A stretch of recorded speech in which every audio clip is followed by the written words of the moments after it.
चलो भाई, चैप्टर का नाम लिखेंगे आज का आयोनिक इक्विलिब्रियम, ठीक है। और पहला हेडिंग जो आपको लिखना है वो है electrolyte. First heading ionic equilibrium, आपको लिखना है इलेक्ट्रोलाइट, हिंदी में लिखेंगे विद्युत अपघट्य। इलेक्ट्रोलाइट विद्युत अपघट्य, ठीक है।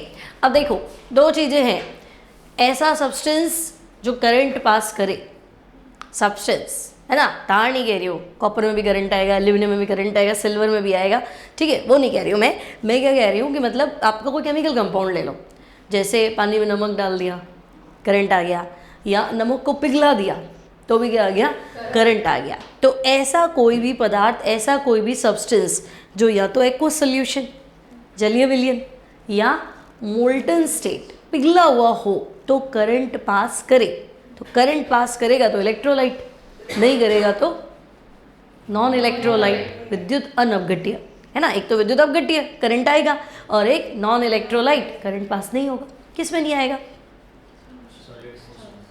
सॉलिड में तो कभी करंट आता ही नहीं है। और जैसे मान लो ग्लूकोज को पानी में घोल दो, करंट आएगा? नहीं आएगा, क्योंकि ग्लूकोज C6H12O6 पानी में गया तो भी गया C6H12O6, लेकिन नमक सॉलिड स्टेट में NaCl है, पर पानी में जाएगा तो Na+ है, Cl- है, तो करंट आएगा ना। तो ग्लूकोज है, सुक्रोज है, यूरिया है ना, शुगर है, इनको पानी में डाल दो तो क्या है, कोई करंट नहीं आएगा, ठीक है। तो लिखो जल्दी से, दो सब्सटेंसेस, वे पदार्थ जो, those substances which conduct electricity in, वे पदार्थ जो गलित अवस्था या जलीय विलयन, conduct electricity in molten state और aqueous solution।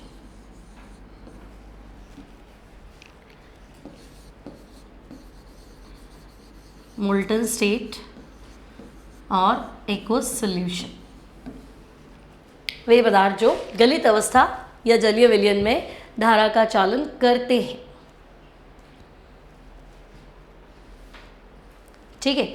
एग्जाम्पल तो मैं कह दूंगी, जितने भी आयोनिक कंपाउंड हैं उनको ले लो भाई। आयोनिक कंपाउंड तो बना ही आयन का है, तो आयन का बना है तो कोई टेंशन ही नहीं है, क्लियर। ऑल आयोनिक कंपाउंड, ठीक है।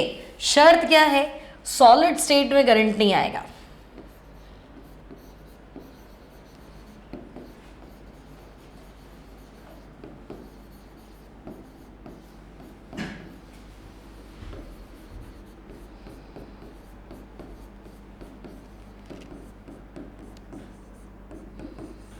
ठीक है।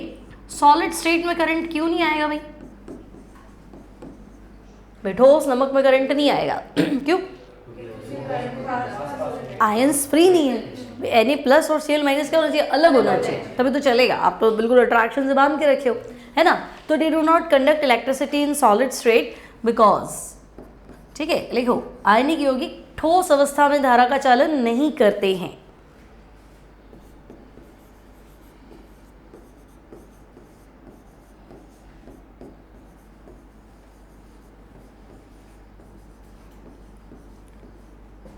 आयनिक यौगिक ठोस अवस्था में धारा का चालन नहीं करते हैं क्योंकि आयन मुक्त अवस्था में नहीं होते हैं,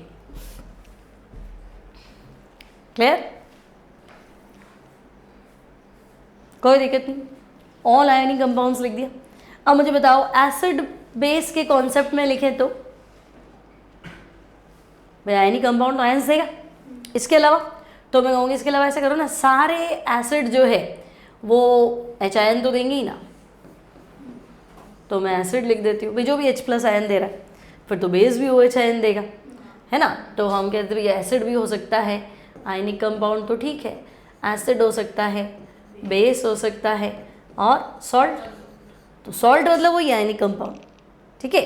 तो शर्त वही है, या तो पिघला हुआ होना चाहिए मोल्टन स्टेट या फिर एक्वस सॉल्यूशन, जलीय विलयन होना चाहिए। ठीक है, तो और एग्जांपल्स में लिखो। एसिड हो सकता है, बेस हो सकता है, सॉल्ट हो सकता है। Acid, base, salt. नेक्स्ट लिखो नॉन इलेक्ट्रोलाइट, विद्युत अन अपघट्य। नॉन इलेक्ट्रोलाइट, नॉन इलेक्ट्रोलाइट मतलब समझ गए, करंट आएगा कि नहीं आएगा? नहीं आएगा। तो लिखो जल्दी से, दोज सब्सटेंसेस, वे पदार्थ जो धारा का चालन नहीं करते हैं। Those substances which do not conduct electricity.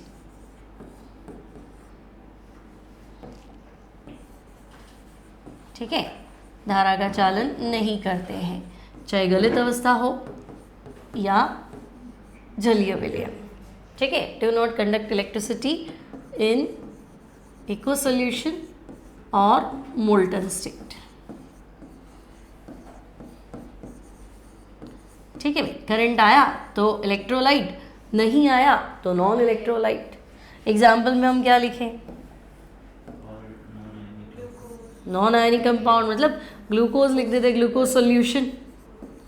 ठीक है, इसमें तो कोई करंट आना नहीं है ना। शुगर सॉल्यूशन, सुक्रोज सॉल्यूशन, इनमें करंट नहीं आएगा। यूरिया सॉल्यूशन, क्योंकि ना सवाल है यूरिया में करंट आएगा कि नहीं, तो हम थोड़ा कंफ्यूज हो जाते हैं, यूरिया में करंट आएगा कि नहीं। तो आपको फिक्स है कि ये आयनिक तो है नहीं, आयंस भरेंगे नहीं, तो इसमें तो करंट नहीं आना है। ठीक है, तो ये हो गया आपका नॉन इलेक्ट्रोलाइट। क्लियर? अब देखो, करंट आएगा उसी को ही पढ़ेंगे, नहीं आएगा तो ठीक है ना। आप तो आयन इक्विलिब्रियम पढ़ रहे हो, आयन से रिलेटेड सेटअप चाहिए। ठीक है, तो हम यहाँ पे सिर्फ इलेक्ट्रोलाइट की बात करने वाले। तो भाई इलेक्ट्रोलाइट तो हम कहेंगे ठीक है, जो करंट पास करेगा, अब चाहे पिघल के करे चाहे एक्वस सॉल्यूशन में करे, करंट तो पास करेगा, तो इलेक्ट्रोलाइट। अब इलेक्ट्रोलाइट भी दो तरह के हैं, एक तो है स्ट्रॉन्ग इलेक्ट्रोलाइट। ठीक है, दूसरा क्या है? Weak electrolyte. लिखो जल्दी से, इलेक्ट्रोलाइट को दो पार्ट्स में डिवाइड करो, स्ट्रॉन्ग इलेक्ट्रोलाइट, वीक इलेक्ट्रोलाइट। प्रबल विद्युत अपघट्य, दुर्बल विद्युत अपघट्य।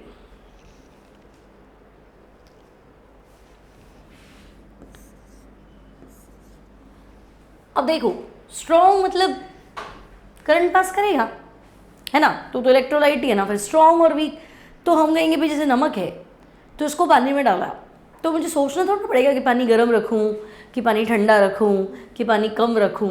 मुझे पता है घुल जाएगा, कोई एफर्ट्स लगाने की ज़रूरत नहीं, मतलब वो मिक्स होके ही मानेगा, कुछ भी नहीं करना है। यूँ नहीं गर्म पानी में तो अच्छा घुल जाएगा, है ना, या पानी ज़्यादा ले लो तो घुल जाएगा, तो कंडीशन कुछ भी नहीं है।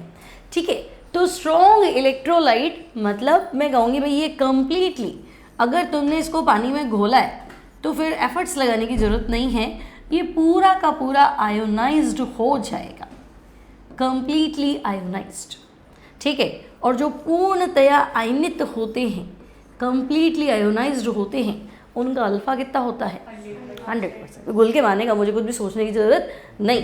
लेकिन वीक तो तुम कहोगे कि भाई हाँ, जैसे मान लो एसिटिक एसिड है, तो एसिटिक एसिड है तो HN तो देगा, लेकिन कौन से सारे ही दे देगा? तो हम कहेंगे नहीं, ये थोड़े बहुत HN देगा क्योंकि दुर्बल अम्ल वीक एसिड है। तो तुम कहोगे भाई अच्छा ठीक है, थोड़ा बहुत दे देगा, थोड़ा नहीं देगा, तो मैं ऐसा मान लेती हूँ पार्शियली, आंशिक रूप से आयनित होते हैं। मतलब इनका जो डिग्री ऑफ डिसोसिएशन है ना, कि भाई कितना घुलेगा, तो मैक्सिमम 5% है। 5% तो लिमिट है, इससे ज़्यादा नहीं। कंडीशंस अप्लाई करेंगे अपन, ओसवाल्ड डाइल्यूशन लॉ पढ़ेंगे, वो सब चीज़ें अलग है, लेकिन अपनी तरफ से इनके एफर्ट्स कितने? 5%। ठीक है, तो लिखो उसको, स्ट्रॉन्ग इलेक्ट्रोलाइट कंप्लीटली आयोनाइज्ड होते हैं, पूर्णतया आयनित होते हैं, इनका अल्फा 100%।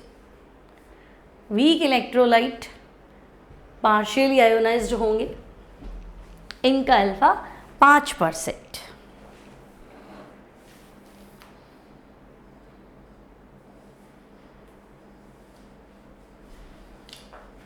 हो गया।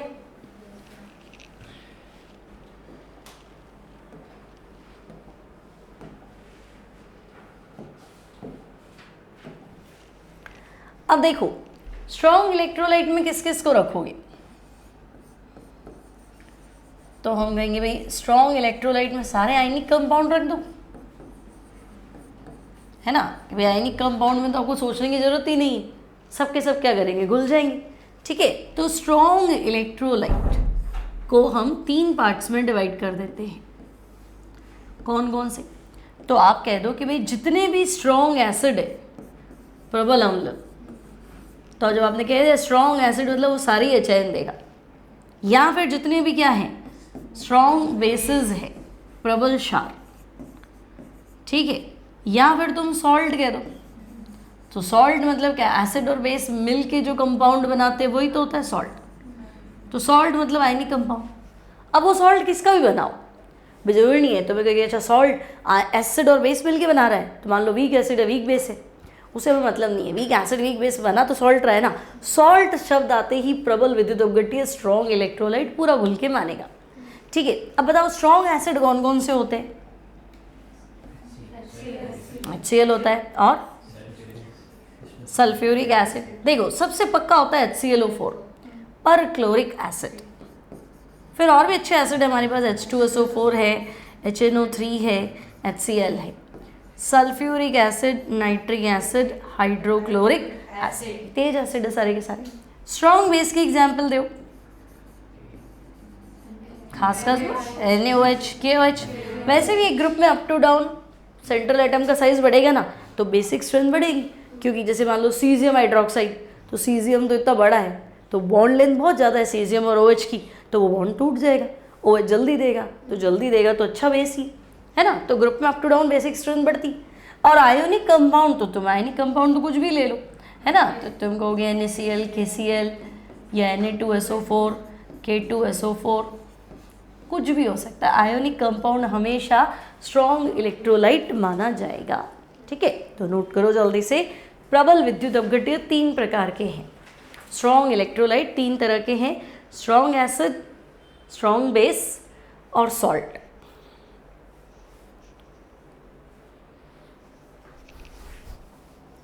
स्ट्रॉन्ग एसिड, स्ट्रॉन्ग बेस और सॉल्ट।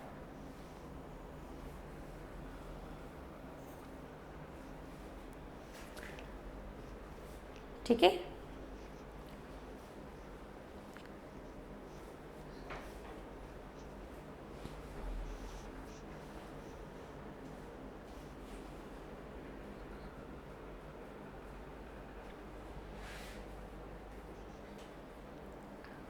नेक्स्ट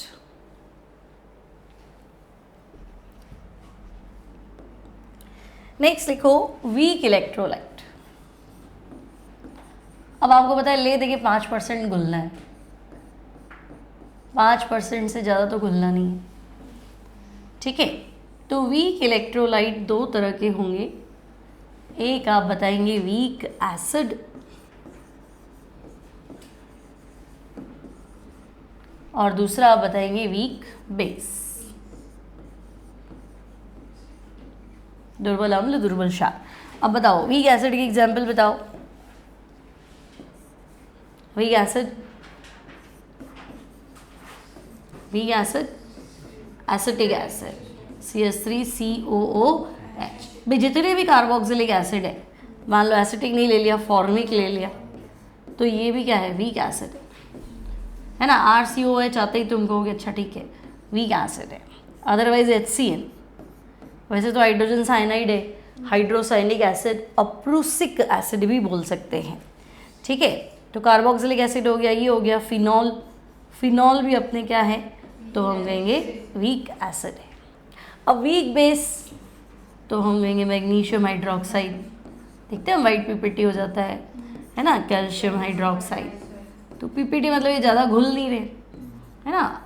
D ब्लॉक में चले जाओ, iron hydroxide, reddish brown PPT। तो PPT मतलब घुल जाता तो फिर आया नहीं देता ना, तो फिर स्ट्रॉन्ग ही होता। तो वीक ऐसे जल्दी जल्दी क्या हो जाता है, प्रेसिपिटेट हो जाता है। ठीक है, तो ये एग्जाम्पल है वीक इलेक्ट्रोलाइट, वीक एसिड और वीक बेस।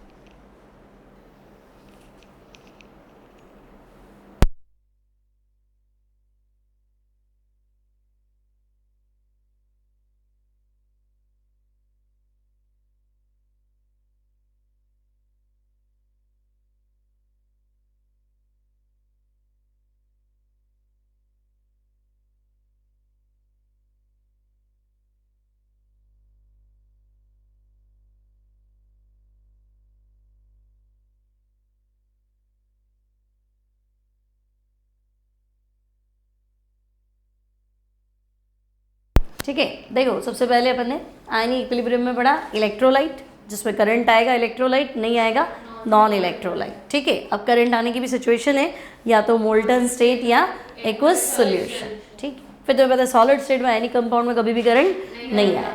फिर उसके बाद है नॉन इलेक्ट्रोलाइट, तो भाई जो इलेक्ट्रिसिटी कंडक्ट नहीं करेगा। एग्जाम्पल है ग्लूकोज, शुगर और यूरिया।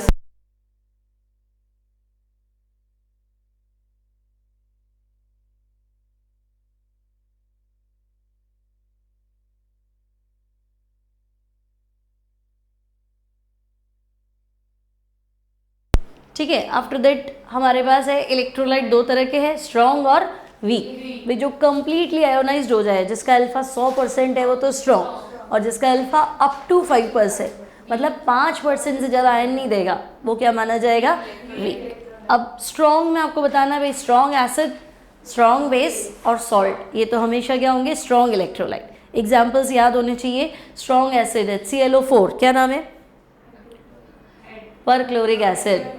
HClO4 का नाम क्या है, पर क्लोरिक एसिड। दूसरा सल्फ्यूरिक एसिड, तीसरा नाइट्रिक एसिड, और चौथा हाइड्रोक्लोरिक एसिड। स्ट्रॉन्ग बेस में सोडियम हाइड्रोक्साइड और पोटेशियम हाइड्रोक्साइड। सॉल्ट आप कुछ भी ले सकते हो, सॉल्ट हमेशा क्या होता है, आयोनिक कंपाउंड। ठीक है, आफ्टर दैट वीक इलेक्ट्रोलाइट, तो हम कहेंगे दो ही चीज़ें हैं, वीक एसिड और वीक बेस। तो 5% से ज़्यादा घुलने नहीं है, मतलब आयोनाइज्ड नहीं होने।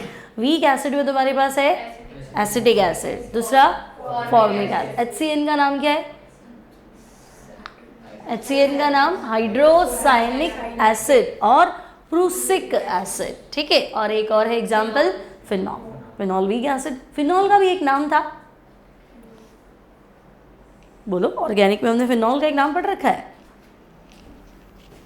फिनॉल को क्या बुलाते हैं भाई, कार्बोलिक एसिड। सिखाया था तुम्हें, फिनॉल को हम बुलाते हैं कार्बोलिक एसिड।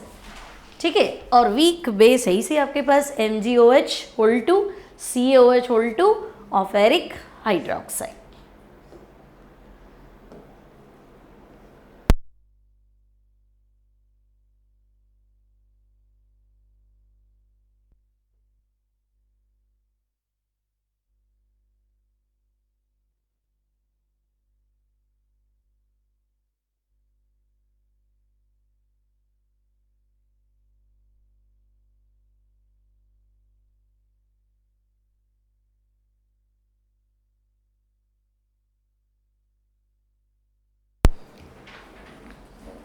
चलो नेक्स्ट हेडिंग लगाएंगे Ostwald dilution law.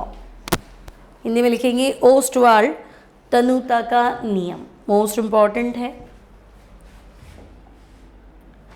Ostwald dilution law, Ostwald तनुता का नियम। अब पहले तो ध्यान रखना है, काम बहुत ज़्यादा आएगा, तो पहली पॉइंट जो है वो तुम्हें ध्यान रखना है कि ये सिर्फ और सिर्फ वीक इलेक्ट्रोलाइट पे अप्लाई होगा। भाई स्ट्रॉन्ग तो पूरा ही घुल जाता है, तो कोई लॉ लगाने की जरूरत ही नहीं, क्यों डाइल्यूट करना, है ना। मैंने तुम्हें कहा भाई नमक घोलना है, तो कुछ भी सोचने की जरूरत नहीं कि गर्म रखो, ठंडा रखो, कम रखो, ज़्यादा रखो, कुछ भी नहीं सोचना है। लेकिन एसिड ही एसिड है, तो तुम कहोगे भाई 5% तो हाईएस्ट है, अब मेरे को नहीं 10 घुलना चाहिए, 20 घुलना चाहिए, तो कंडीशन अप्लाई करो, है ना, तब ये लगेगा। तो ओस्टवाल्ड डाइल्यूशन लॉ पहला important point, applicable only on, Hindi में लिखेंगे यह केवल, applicable only on weak electrolyte, दुर्बल विद्युत अपघट्य पर ही लागू होता है। Applicable only on weak electrolyte. ठीक है, अब इसको ना हम एक एग्जाम्पल से समझ लेते हैं। इसमें लिखो, suppose a weak electrolyte AB, माना एक दुर्बल विद्युत अपघट्य AB, suppose a weak electrolyte AB dissociates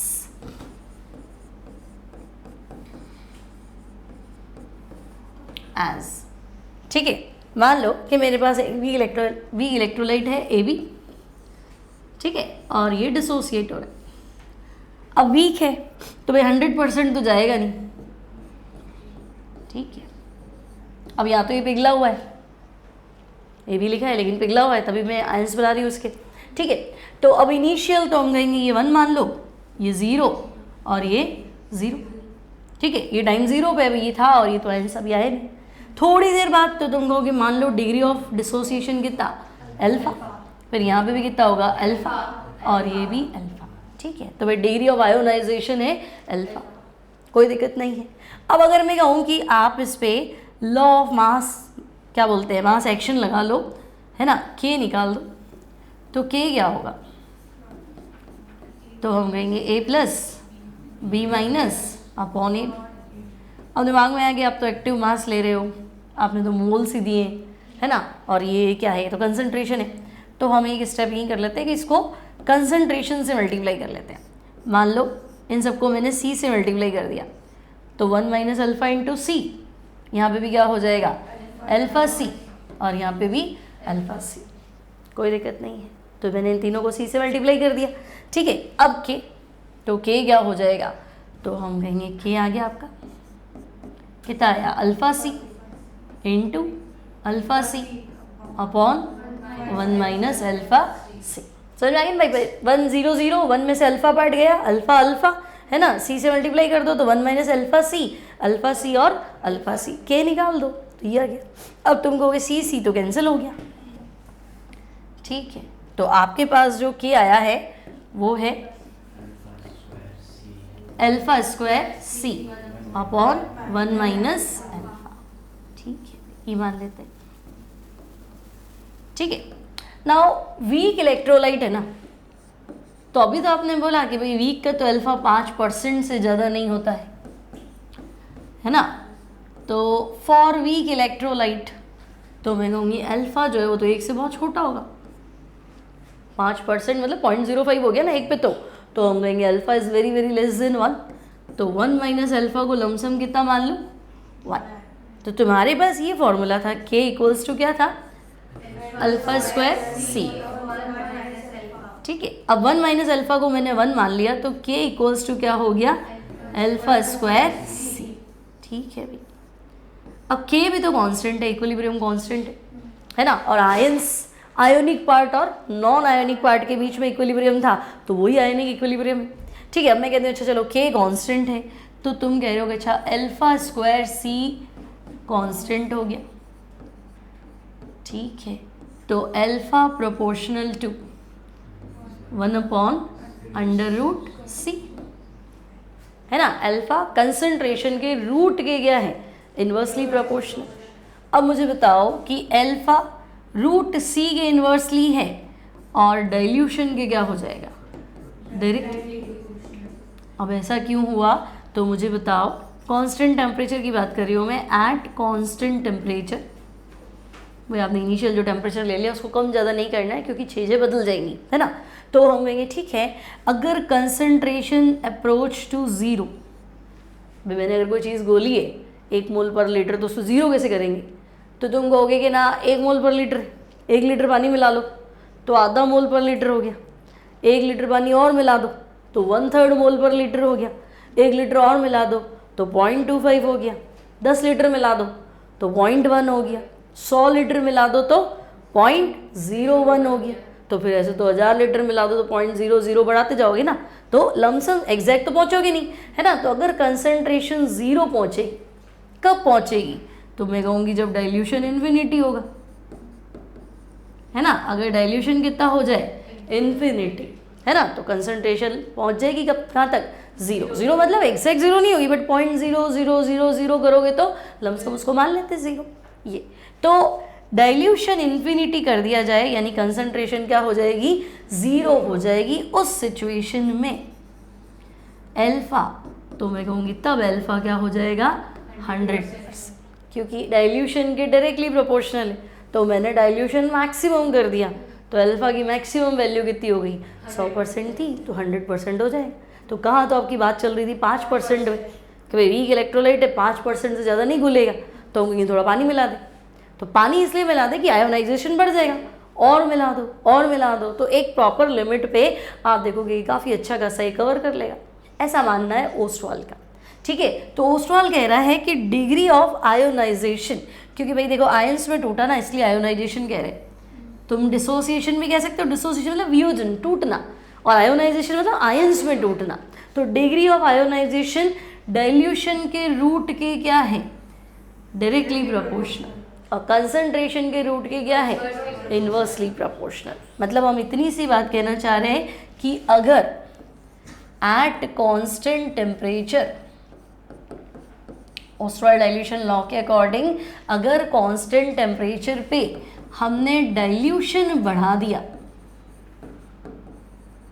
है ना, डाइल्यूशन बढ़ा, तो डिग्री ऑफ आयोनाइजेशन, आयनन की मात्रा भी क्या हो जाएगी, इंक्रीज हो जाएगी। ठीक है ना, कुल मिला के बात इतनी सी है, कंसंट्रेशन कम कर दो। तो भाई कंसंट्रेशन कैसे कम करें, तो हम कहेंगे डाइल्यूशन बढ़ा दो, तो C डिक्रीज होगा, डाइल्यूशन बढ़ेगा, अल्फा अपने आप बढ़ जाएगा। आई बात समझ में। और आपने क्या देखा था, अल्फा और रूट C इनवर्सली प्रोपोर्शनल है। अल्फा कंसंट्रेशन के रूट के क्या है, इनवर्सली। तो हम कहेंगे alpha 1 upon alpha 2 equals to root C2 by root C1। आगे के बात समझ में। ये है ओस्टवाल का तनुता का नियम, ओस्टवाल डाइल्यूशन लॉ। ठीक है, नोट करो उसको, यहाँ से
पहली लाइन तुम्हें लिखनी थी केवल दुर्बल विद्युत अपघट्य पर लागू होगा। दूसरी तुम्हें लिखनी थी माना एक विद्युत अपघट्य AB इस प्रकार वियोजित होता है। फिर लिखो दुर्बल विद्युत अपघट्य के लिए वीक इलेक्ट्रोलाइट।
नेक्स्ट लिखेंगे एप्लीकेशंस ऑफ डाइल्यूशन लॉ। तनुता नियम के अनुप्रयोग, एप्लीकेशंस ऑफ डाइल्यूशन लॉ।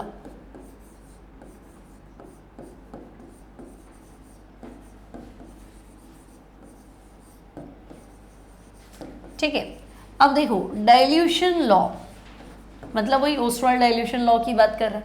ठीक है, अब मान लो तुम्हारे पास जो केस 1 है वो हम ले लेते हैं फॉर, पहला आर्टिकल लिखेंगे फॉर मोनोबेसिक एसिड, एक क्षारकीय अम्ल के लिए मोनोबेसिक एसिड मतलब तुम्हारे पास एक एसिड है और उसकी बेसिसिटी कितनी है, एक क्षारकीय अम्ल है ना, मतलब बेसिसिटी समझे ना भाई, एसिड क्या होता है जो HIN देता है, एक ही HIN देगा तो मोनोबेसिक, 2 HIN देगा तो डाइबेसिक, 3 देगा तो ट्राइबेसिक, ऐसे बोलेंगे हम। ठीक है, तो फिलहाल तो आपने लिखा है मोनोबेसिक, भाई एक ही HIN देने वाला है, तो मैं कहूँगी मान लो ये है HA एक एसिड है। ठीक है, अब एसिड है तो लिक्विड ही है, आयन भी देगा, तो हम कहेंगे ओके भाई H+A-। अब शुरू मान लो 1 0 0, फिर एट इक्विलिब्रियम क्या 1 माइनस अल्फा अल्फा और अल्फा, फिर 1 माइनस अल्फा इंटू सी, इधर क्या हो जाएगा अल्फा सी और इधर हो जाएगा अल्फा सी। ठीक है, अब मुझे एसिड डिसोसिएशन कांस्टेंट निकालना चाहिए है ना भाई, के क्या था इक्विलिब्रियम कांस्टेंट, लेकिन ये तो एसिड है ना, तो एसिड डिसोसिएशन कांस्टेंट अम्ल वियोजन स्थिरांक के फॉर एसिड। ठीक है, तो हम कहेंगे बात तो वही है ना, इसमें होगा क्या, प्रोडक्ट कंसंट्रेशन ऊपर रखो, सीखा है हमने तो KPKC निकालना है ना, वैसे KA निकाल लेते हैं तो HA हो गया, कोई दिक्कत। अब मुझे क्या करना चाहिए, HIN कंसंट्रेशन कितनी है अल्फा सी, ये भी कितना है अल्फा सी, और ये कितना है 1 माइनस अल्फा सी, जो मैंने किया वही एज इट इज़, तो हम कहेंगे वही है भाई अल्फा सी इंटू अल्फा सी अपॉन 1 माइनस अल्फा इंटू सी, फिर सी कैंसिल कर लेते हैं, तब भी क्लियर है भाई KA equals to alpha square C upon 1 minus alpha. ठीक है, तो ये इक्वेशन 1। अब भी पता है कि वे बात तो वीक की चल रही थी, ओस्टवाल्ड डाइल्यूशन लॉ अप्लाई किस पे होता है, वीक पे, तो वीक के लिए 1 माइनस अल्फा मुझे वापस क्या कर देना चाहिए, नेग्लिजिबल, 1 मान लेती हूँ, अल्फा की वैल्यू नेग्लिजिबल है ना, तो हम कहेंगे भाई ऐसा करो फॉर वीक एसिड। ठीक है, तो अगर वीक एसिड है तो alpha is very very less than 1, तो 1 माइनस अल्फा कितना हो गया, तो 1। ठीक है, तो अब तुम्हारे पास है KA equals to alpha square C, इसको हम इक्वेशन 2 डाल देते हैं, और अल्फा कितना है, अल्फा कितना हो जाएगा रूट KA/C, इसको हम इक्वेशन 3 डाल देते हैं। तो ये तो वही है, पहले वाली चीज़ है, पहले हमने सिर्फ K निकाला था, अब तुम कह रहे हो भी एसिड है तो हमने KA लिखा, नया क्या किया, तो हम कहेंगे नया काम अभी देखते हैं। देखो वीक एसिड है तो HIN दे रहा है ना, तो HIN कंसंट्रेशन कितनी है अल्फा सी, भाई मुझे pH निकालना है, KA की हेल्प से मुझे क्या करना है pH समझते हो ना भाई, सॉल्यूशन एसिडिक है, बेसिक है, न्यूट्रल है, तो जनरल हम क्या बोलते हैं pH 7 है मतलब न्यूट्रल है ना, और 7 से कम है तो एसिडिक, और 7 से ज़्यादा है तो बेसिक। 25 डिग्री सेंटीग्रेड पे बात चल रही है। ठीक है, तो हम कहेंगे ओके चलो हम pH निकाल देते हैं, तो मैंने यहाँ लिख दिया कैलकुलेशन ऑफ pH। ठीक है, कैलकुलेशन ऑफ pH। अब एक pH का बेसिक फॉर्मूला आपको याद है, वही pH होता है नेगेटिव लॉग ऑफ HI, आपकी जो भी HIN कंसंट्रेशन है उसका नेगेटिव लॉग।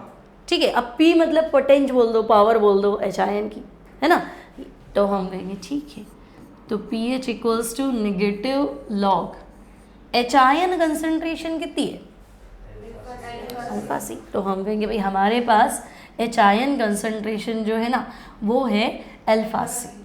ठीक है, चलो ये तो हमारा pH का फॉर्मूला है, एक बार तो पहले हम इसको सेट कर लेते हैं।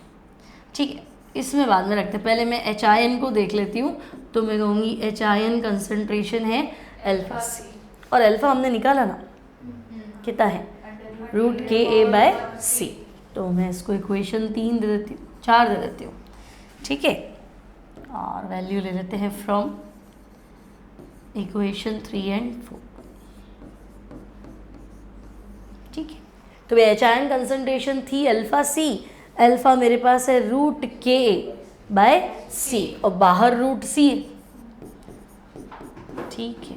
तो एच आयन की जगह तो मैंने रख दिया, सॉरी अल्फा की जगह रख दिया √KA/C और बाहर क्या है C। अब ऊपर वाले C को मैं लिख सकती हूँ √C इंटू √C, तो √C तो कट गया। तो मुझे ऐसा लग रहा है कि एच आयन कंसंट्रेशन जो आई वो आई √KA/C। ये इक्वेशन हो गई 5। बोलो यहाँ कोई तकलीफ है क्या? ये तो हमने सीखा ही था निकालना, एच आयन हमें उससे पता चल गया। अब एक चीज़ और ध्यान रखनी है कि भाई तुम्हारे पास मोनोबेसिक एसिड था, एक ही एच आयन दे रहा था, 2 एच आयन होते तो 2 अल्फा सी कर लेना, 3 हो तो 3 अल्फा सी कर लेना, उसमें क्या है, हम तो एक पे बात कर रहे हैं, ठीक है। अल्फा की से वैल्यू सेट कर दी थी हमने और हमारे पास ये आ गया। अब पीएच भी मुझे पता है ना, इक्वेशन, इसको क्या नंबर दे, इसको इक्वेशन 3A कर देती हूँ, ठीक है।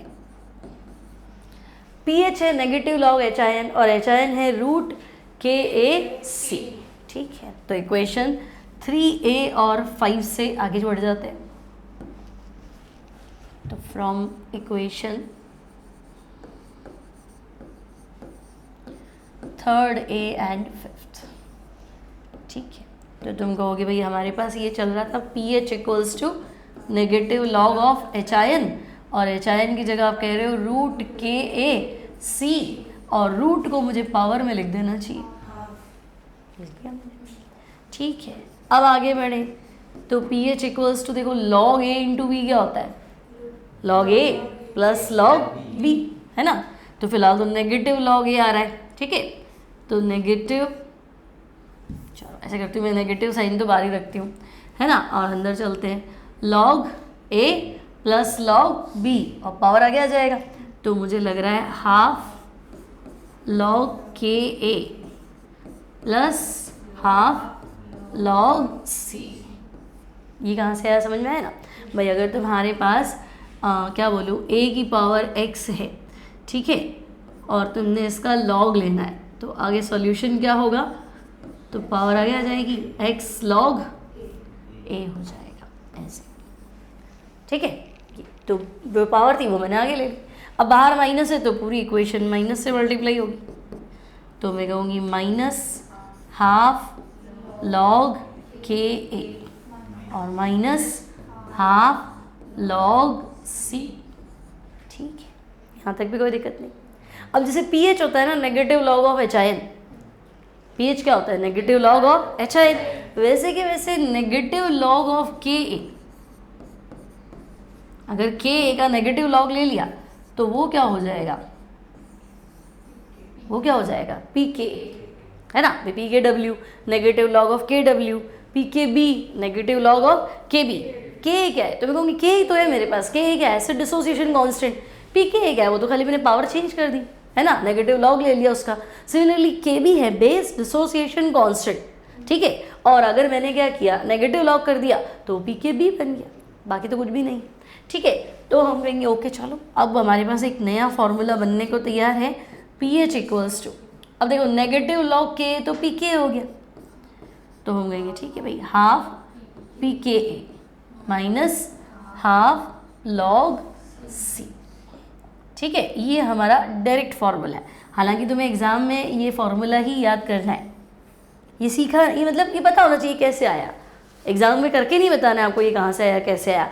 बट अब मैं सीधा ही फॉर्मूला बताऊंगी तो मुझे नहीं कहाँ से आया, ये कैसे लिखना है, इसलिए ठीक है। आपको सिर्फ लास्ट का ये फॉर्मूला याद रखना है।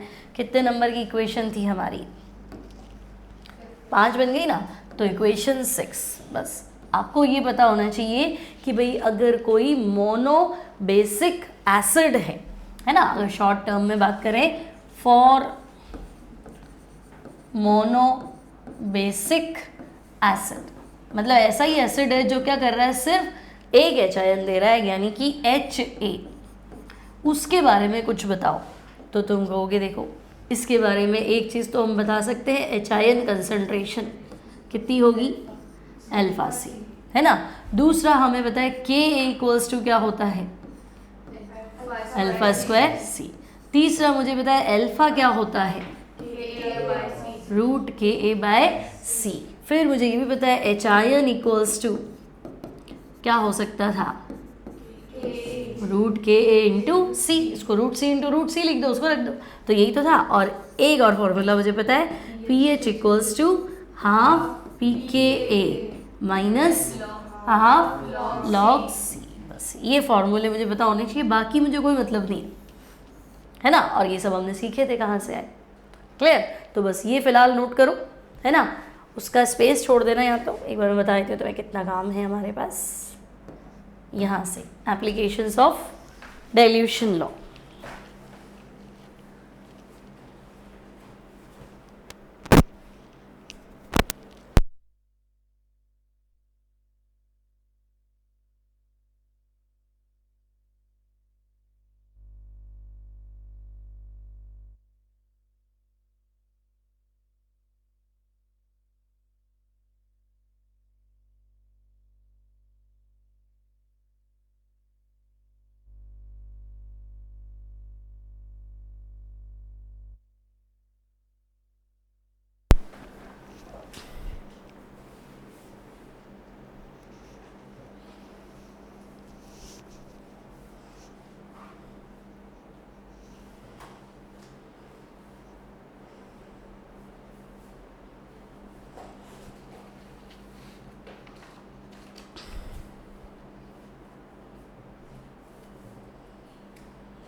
क्लियर।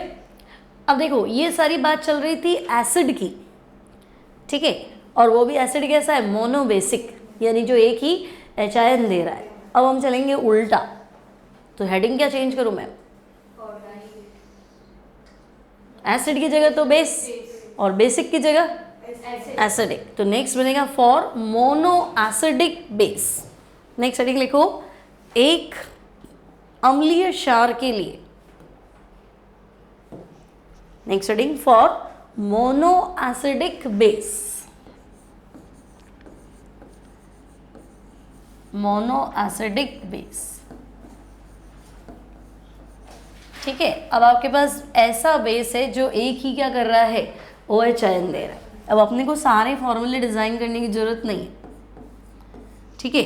बस बेसिक चीजें पता होनी चाहिए। अच्छा BOH है, मोनो एसिडिक बेस है, मतलब एक OH देगा तो B प्लस और OH माइनस।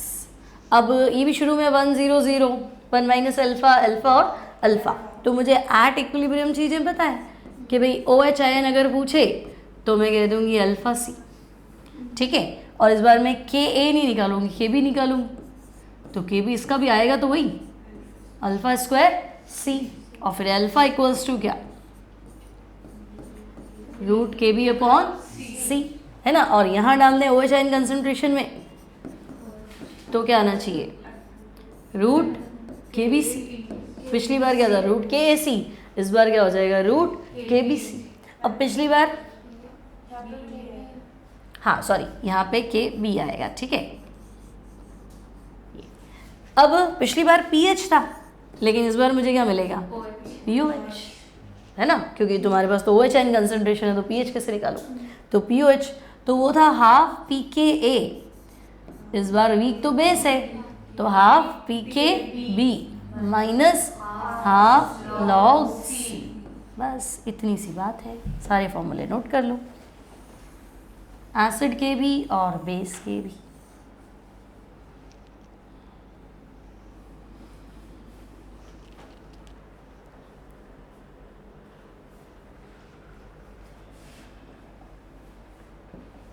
pH और POH मिला के 14 होता है, ठीक है। pH का कॉन्सेप्ट वापस बताऊंगी, कल की क्लास में आएगा। उसमें पहले एसिड बेस का pH निकालना सीखेंगे। स्ट्रॉन्ग एसिड स्ट्रॉन्ग बेस का, उसमें पूरा पीएच आएगा। ठीक है, यहाँ पे क्या ओस्टरल डाइल्यूशन लॉ के एप्लीकेशन के फॉर्म में पढ़ रहे हैं, तो हमारे पास यहाँ पे सिर्फ वीक एसिड वीक बेस है।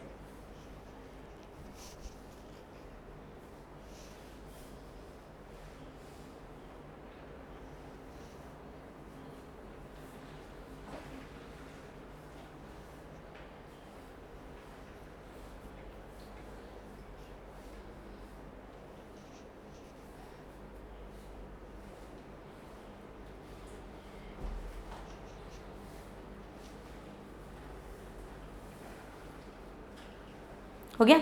अब एक क्वेश्चन करो, calculate following for calculate followings for 10 to the power minus 3m HCl।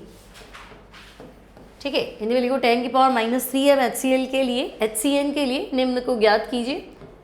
Ka तुम्हें दे रखा है 10 की पावर माइनस 5। ठीक है, कंसंट्रेशन हो गई 10 टू द पावर माइनस 3 मोल पर लीटर, Ka है 10 की power minus 5।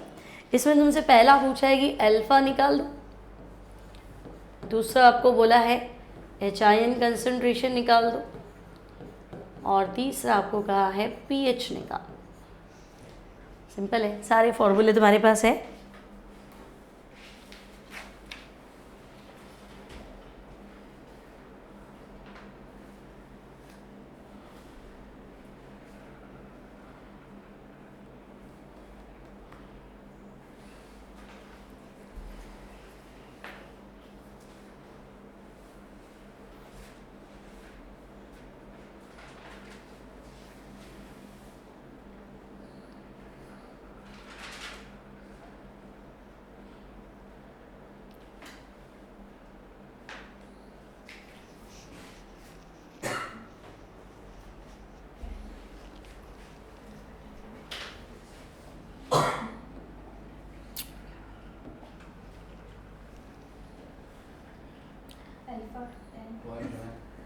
Ka equals to क्या,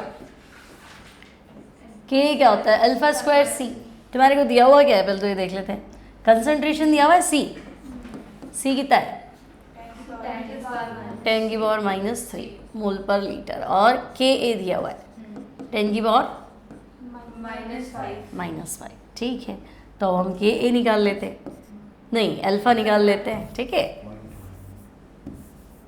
तो पॉइंट बना रहा है alpha equals to root Ka by C, तो 10 की पावर माइनस 5 अपॉन 10 की पावर माइनस 3, तो 10 to the power minus 2, answer आएगा 10 to the power minus 1। Root ले लेंगे तो 10 की पावर माइनस 1 मतलब 0.1, तो आपके पास अल्फा तो आ ही गया।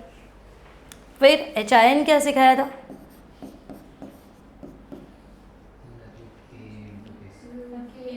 HIN क्या था अल्फा C, हाँ वैसे कर लो, दो थे ना HIN के फॉर्मूले, एक तो क्या था अल्फा C और रूट Ka C, वैसे कर लो एक ही बात आएगी। तो अल्फा तो डायरेक्ट है ना तुम्हारे पास, अल्फा कितना है 0.1 और कंसंट्रेशन कितनी है 10 टू द पावर माइनस 3, तो अब तुम्हारे पास HIN आ गया 10 की पावर माइनस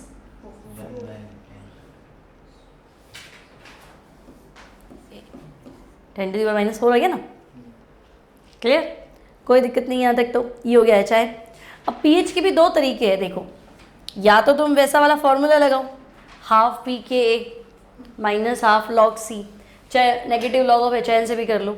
मान लो मैं इससे सिखाऊँ, तुम्हारे पास Ka की वैल्यू कितनी है 10 की पावर माइनस 5। pKa तुम्हें पता है कितना होता है, pKa क्या होता है नेगेटिव लॉग ऑफ K। किसी का भी p की पावर में निकालना है तो नेगेटिव लॉग कर दो। ठीक है, तो pKa equals to negative log Ka कितना है 10 की पावर माइनस 5। अब लॉग में पावर आगे आ जाती है, तो पावर माइनस में है ना, तो माइनस 5 आगे आएगा ना, है ना, तो माइनस तो बाहर ही चल रहा है, माइनस का 5 लॉग 10। अब लॉग 10 तो 1 ही होता है, तो फिर pK तो 5 चल रहा है, तो हम कहेंगे pK तो 5 आ गया। डायरेक्ट भी कर सकते हो, 10 की पावर 5 माइनस 5 है तो आंसर 5 आएगा, सीधा ही है। ठीक है, अब पूरा प्रोसीजर ये है। अब मुझे क्या चाहिए, मुझे चाहिए pH। तो pH का फॉर्मूला बोलो, pH equals to half pKa minus half log C। तो हाफ pKa कितना आया था 5 minus half log C, concentration कितनी है 10 की पावर -3। ठीक है भाई, तो ये तो हो गया 2.5। ठीक है, 2.5 ले लेते हैं, माइनस को बाहर ही रखते हैं, है ना, हाफ भी ठीक है। लॉग में पावर क्या आ जाएगी, आगे आ जाएगी, तो -3 लॉग 10। अब लॉग 10 तो वापस 1 हो गया, माइनस माइनस कितना हो गया प्लस, तो 2.5 प्लस 3/2। तो सॉल्व कर लो, कितना आया 1.5 हो गया ना, ये तो ये हो गया 4। तो pH की वैल्यू 4 आ गई। ठीक है, क्लियर, नोट करो जल्दी से।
नेक्स्ट क्वेश्चन लिखो, कैलकुलेट pH फॉर,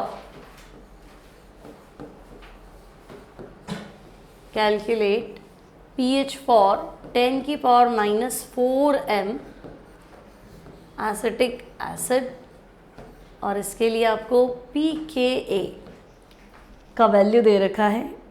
pKa आपको दे रखा है 4.74। जल्दी कैलकुलेट कर लो, 1 मिनट में, कुछ भी नहीं करना है, डायरेक्ट फॉर्मूला अप्लाई करना है ना। pH निकालना है। एसिटिक एसिड आपको पता है वीक एसिड है, सही है, एसिटिक एसिड वीक एसिड है, तो फिर कुछ चाहिए ही नहीं।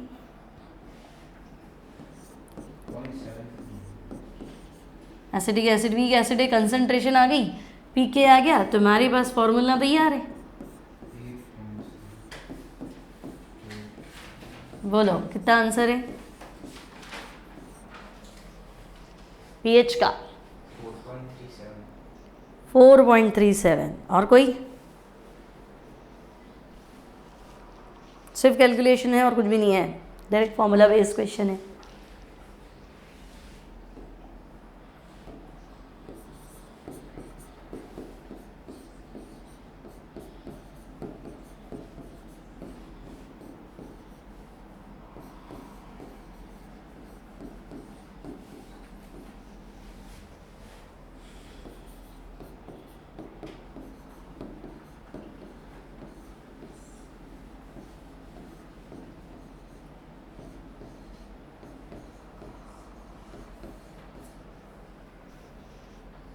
log 10 1 हो गया, 2/4 2 हो गया, और प्लस में हो गया, है ना।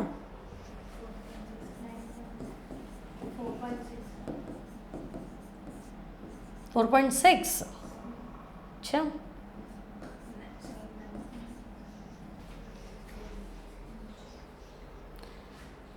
एट 8.74 का आधा आएगा। 74 का आधा 37, 8 का आधा 4, कितना आया 4.37। ठीक है, कैलकुलेशन ही चेक होगी इसमें। नेक्स्ट क्वेश्चन लिखेंगे,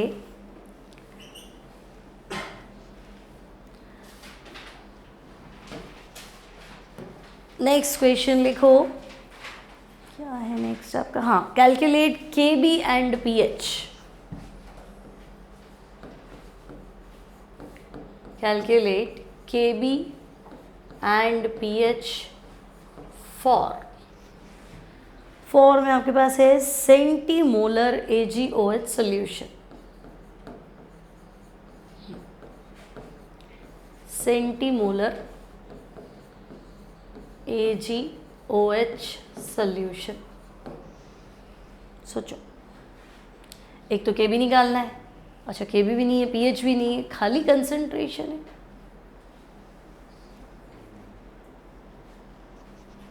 अल्फा दे रखा है ना, दो चीज़ें नहीं गायब करेगा। अल्फा आपको दे रखा है 0.1%, ठीक है, अल्फा है 0.1%। अब तो पहले सेंटीमोलर क्या हुआ, सेंटी मतलब 100 होता है, तो m/100, ठीक है, 100वां भाग यानी 0.01 है कंसंट्रेशन, ये तो आ गया। अब AgOH, ठीक है, तो तुम्हें क्या पूछा, Kb पूछा है ना, तो Kb का तो डायरेक्ट फॉर्मूला है हमारे पास, याद ही होगा, alpha square C, Kb equals to alpha square C, सबको याद है, ठीक है। तो Kb निकालना ही है ना हमें, तो अल्फा कितना 0.1%, तो 0.1/100, फिर 0.1/100 और C कितना 0.01, तो बहुत ज़्यादा हो गया भाई, 8 हुए ना, कितने जीरो हो गए, 8 हो गए ना, 0.1% किया तो 100 किया ना, तो परसेंट 0.1/100, 0.1 उड़ा दिया तो फिर 1/1000 हो गया ना, तो टोटल तो मुझे 8 नज़र आ रहे हैं, तो Kb तो हो गया 10⁻⁻8, ठीक है। अब मुझे बताओ कि Kb अगर 10⁻⁻8 है तो मैं Pkb डायरेक्ट लिख दूँ 8, Kb 10⁻⁻8 है, नेगेटिव लॉग 10⁻⁻8, फिर -8 आगे ले होंगी, फिर माइनस माइनस प्लस करूँगी, तो बात तो वही है ना, यहीं पहुँचेंगे, ठीक है। अब मेरे पास डायरेक्ट फार्मूला, अच्छा देखो pH पूछा है, मेरे पास फार्मूला POH का है, मेरे पास तो POH का है ना, AgOH बेस है ना, तो मैं कहूँगी ठीक है भाई, half Pkb minus half log C, ठीक है। तो फिर Pkb कितना आ रहा है 8/2 कर दो तो 4 हो गया, 8/2 कर दोगे ना 4 हो गया, है ना, और हाफ लॉग C कंसंट्रेशन कितनी थी 0.01, 10⁻², ठीक है, तो 10⁻²। अब और शॉर्टकट करें तो ये हो गया 4 माइनस हाफ, ये -2 आगे ले लेती हूँ, और लॉग 10 तुम सबको पता है 1 है, तो माइनस माइनस प्लस भी हो गया, 2/2 1 हो गया, तो मैं सीधा कर दूँ तो POH 5 हो गया, तो pH पूछा है भाई 9, pH और POH मिला के 14 होता है ना, तो POH 5 है तो pH कितना है 9 है, ये ठीक है, pH आपका 9, ठीक है। ये है क्वेश्चन वही, देखो फॉर्मूले सारे वही लगाए लेकिन पैटर्न डिफरेंट है, पहले आपको सेंटीमोलर सेमी मोलर ऐसे देके फंसा देगा, तो वो आपको पता होना चाहिए। फिर आपको ध्यान रखना है कि आपको pH ही याद रहता है, हाँ pH का फॉर्मूला है, pH का है भाई, वो POH का फॉर्मूला है, pH निकालने से 14 में से माइनस करनी पड़ेगी, ठीक है, फिर आपका क्वेश्चन बनेगा।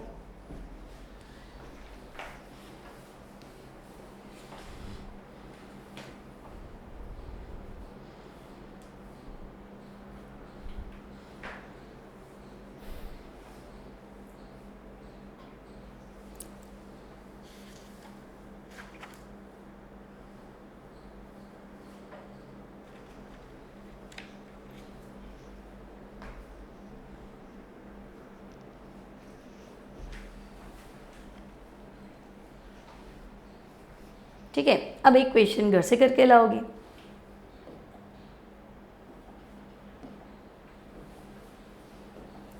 क्वेश्चन लिखो, कैलकुलेट pH फॉर,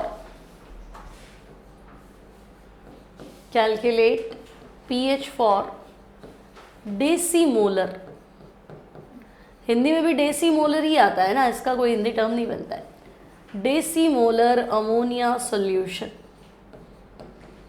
ठीक है। डेसीमोलर अमोनिया सॉल्यूशन के लिए पीएच ज्ञात करो, और आपको इस बार दे रखा है pKb, और pKb है अमोनिया सॉल्यूशन का 4.74, ठीक है। pKb है 4.74।